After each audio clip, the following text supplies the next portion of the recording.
For great ideas and practical tools you can start using tomorrow to grow your business and separate you from the competition, you've come to the right place. If you're into B2B marketing and sales, then welcome to the one and only B2B Marketing and Sales Podcast. With over 60 and counting total years in the trenches of businesses small and large, they have a plethora of knowledge and experience that generate you more leads, capture more clients, ring up more sales. Well, doggone it, just make you more money. How about that? Always thought-provoking, yet dubiously entertaining. Please welcome to their respective microphones across 3 time zones, your co-ringmasters, the Dave Loomis, and not the rock star, Steve Miller. I am the Dave Loomis, and this is Steve Miller. Are there others? Well, probably a few, but... Marketing and sales gurus, the Dave Loomis. And this is the B2B Marketing and Sales Podcast with Dave and Steve. Yes, sir. And we're glad to be here wearing different shades of orange today. But still orange. But orange is orange. It's important to be congruent. You know, it is. When we talk about, I'm sure at some point we're going to talk about branding. So that's. Yeah, definitely complementary. And we have, speaking of branding and marketing, this is all about. At the end of the last session, we talked about some ideas for this chat, and we came up with this idea about the difference between B2B and B2C marketing, if there is one. And this could be an epic duel, an epic battle between B2B and B2C. We haven't discussed this between the two of us. No, so we have not. We have not discussed this at all. So we don't. Yeah, this could be fisticuffs. It could be very, very different. Or then again, we could be in violent agreement. Violent agreement. I like that. Yeah, we'll have to see. I'll let you go first if you want. So all right. How to kick off this conversation about what because we are the B2B Marketing and Sales Podcast. So of course we focus on B2B. I think you're like 100% B2B, right? Almost 100%. I won't say 100% of my career. It's 100% now. Yeah. And there have been sprinklings of some interesting B2C work in there. Sometimes pretty substantial, but I think it gives me a good idea for what we're going to talk about too. Yeah. I'm like you. I've been involved in some pretty big B2C stuff. I was involved in the Swiffer Wetjet introduction and the Boeing 777, stuff like that, which I would consider that to be a consumer.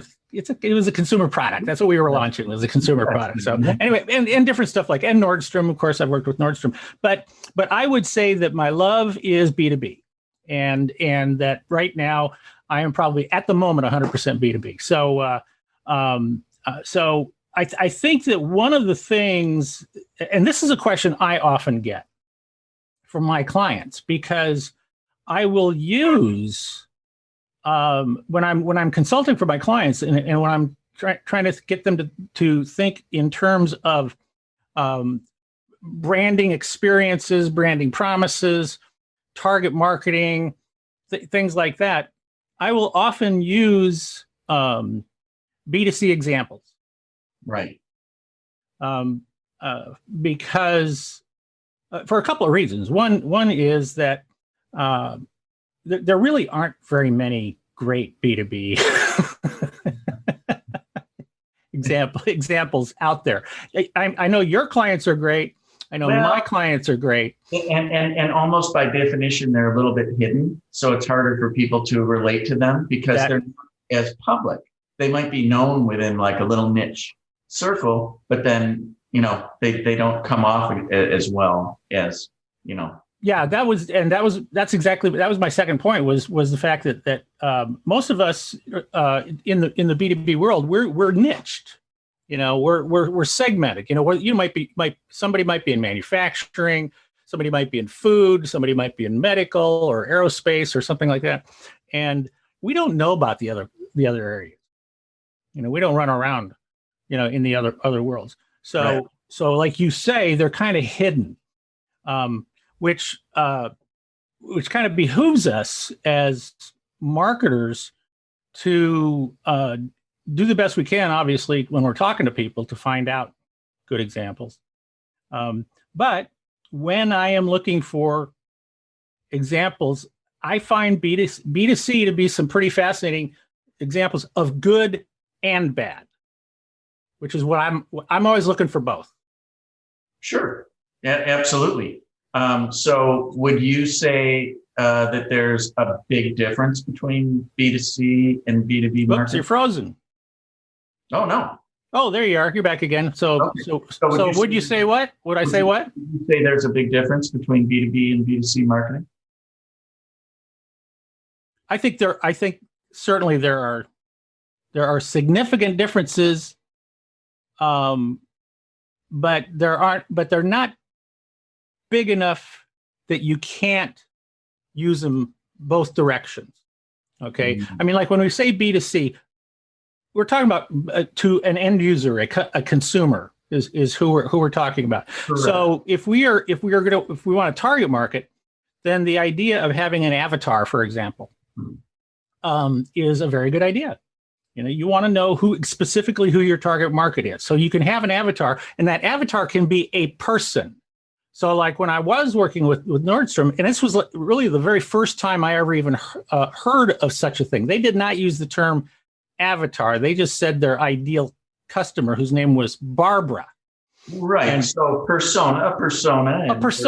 Right. Yeah. And avatar. While with the B2B world, you kind of have two levels, because you have there's the company that you're looking for, and the company might be, they might be in a particular industry. They might be a particular size. They might have X number of employees. They might, be regionalized or something like that. And then within the company, now you get into the individuals.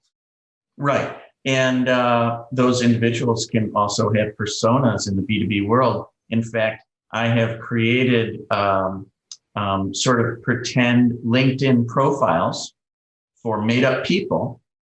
You have? That my clients have sold to. And you make up a name, you put a face in there, and you make up their educational background and who they are, and you try and describe them, because we're still selling to a person. It might be a group of buyers, but then there's a group of people. Yeah.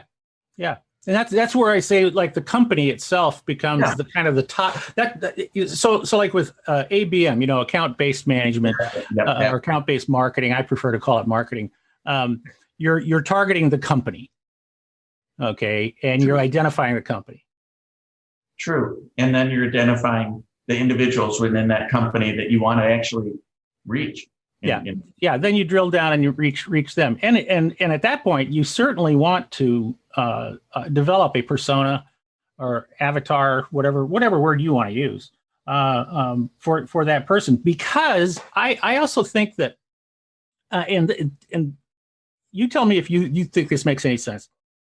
I actually think that in the B2B world, our relationship with that person is almost more important than a relationship is in the B2C world. That's really interesting. It is vital in the B2B world. There's no doubt about it. It can be generic in the B2C world if you're selling a Swiffer, like you mentioned. You may have that avatar persona for your ultimate Swiffer customer or customers, or have a few targets, but you might not get to meet that person. Probably won't. You want to sell millions of these things. Right. Now a car salesman at a car dealership, I suppose that's B2C. Yeah, sure it is. And they often try to build some relationships. So there's exceptions, but I think you're right. But you see, even there, I would say, like how many car salespeople have stayed in touch with you and kept a relationship with you over the years?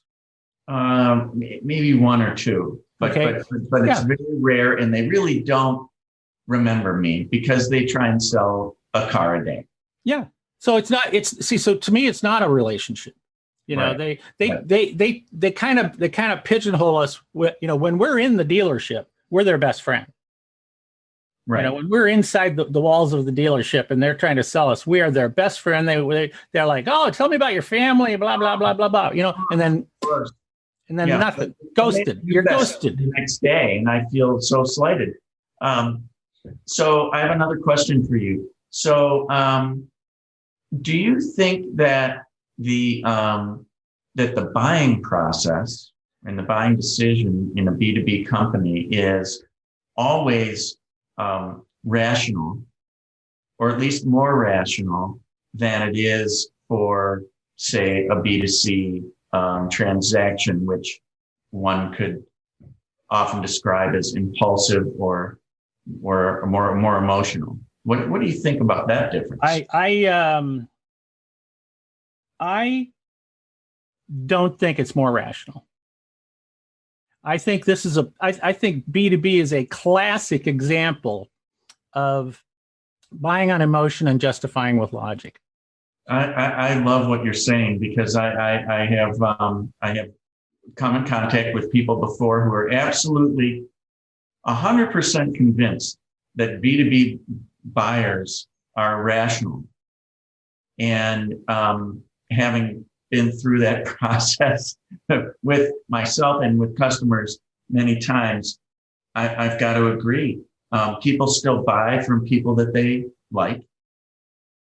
And they often justify, like you say, what the decision that they're making. And you may be able to argue that it is perhaps more rational, especially if there's team decision making. Mm-hmm. But I honestly think that it's not as rational as people make it out. I'm sorry, I didn't mean to. I stepped on you there. That's okay. No, it's just not as rational as people make it out to be. Yeah, I completely agree with that. It is not as rational, and and in fact, even the concept of buying teams, for example, when they have that, Yep. My experience has been, you know what? There's one person that is going to make that decision, and will have enough influence in that room to pick who he or she wants. The buying team thing to me is they have conversations. They're involved, because you might, on the buying team, you might have the person who's writing the check. You might have the person who's operating, let's say it's a machine, right? They might be the operator of the machine, the technician, something like that. They're the user, so to speak, right? You might have the person who is, whose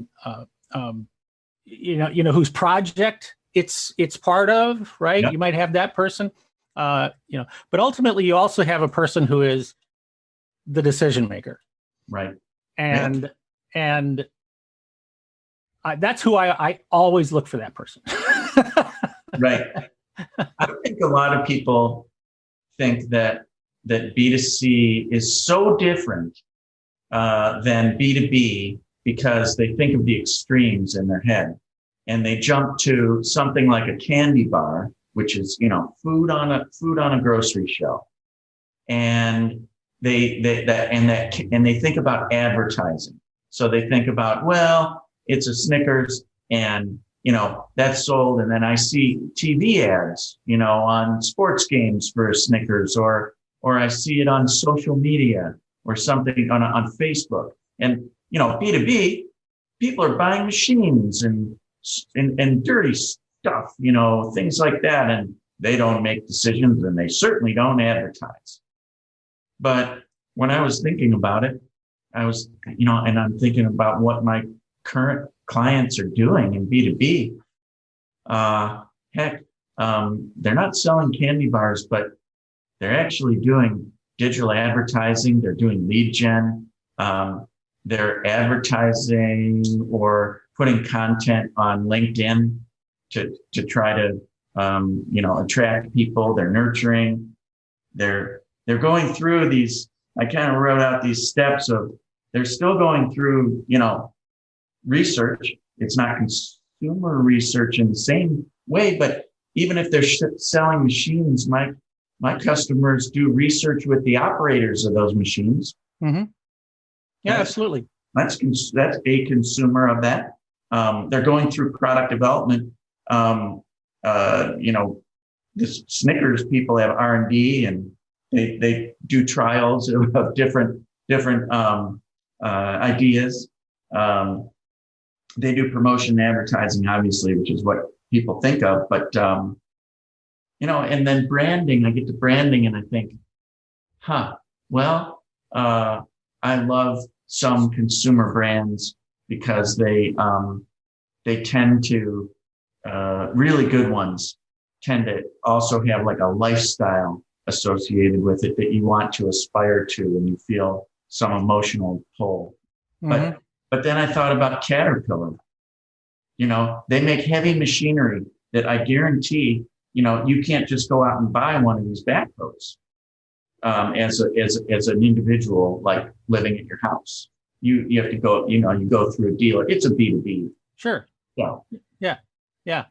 But they have a very, very strong brand that people know and that are energized by on an emotional level to the extent that they wear garb and hats that say Cal. And that's and that was going to be my next point too, is that, think about a trade show.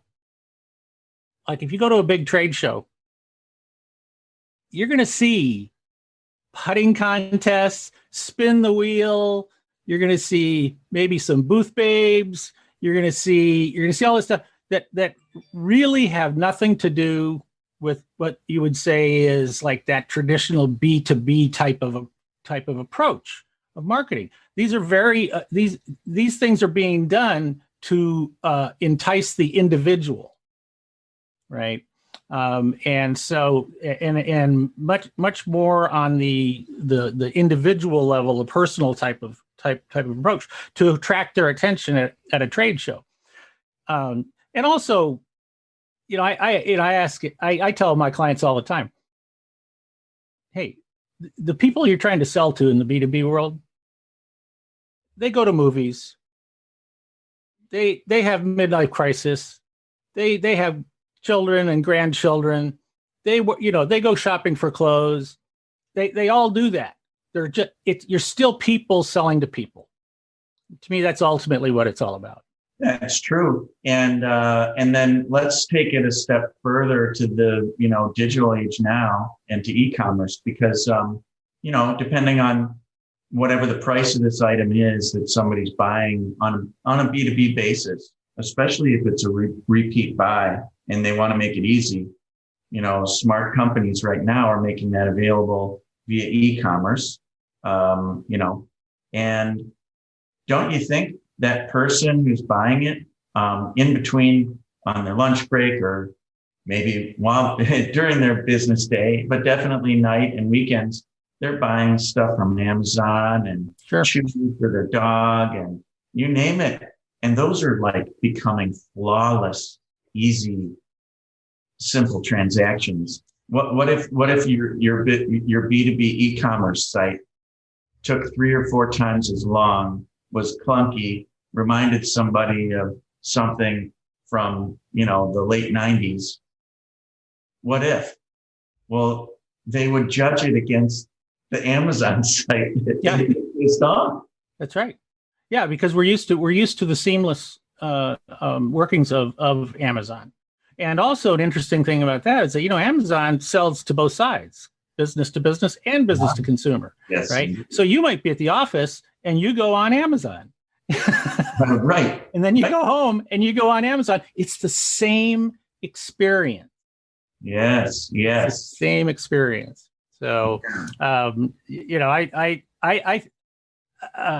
I I think to me the biggest difference, just the biggest difference of all, is that for the most part, in the B2B world, it's not your money. It's not coming out of your wallet. Okay. And I think that's the biggest difference. And I think that's also the argument that people use to say, okay, this is why it's much more logical in the B2B world when it's not logical. There's all kinds of reasons why it's not, and I don't want to spend an hour. We only want to take 20 minutes in here to stimulate thinking, help people to see this stuff.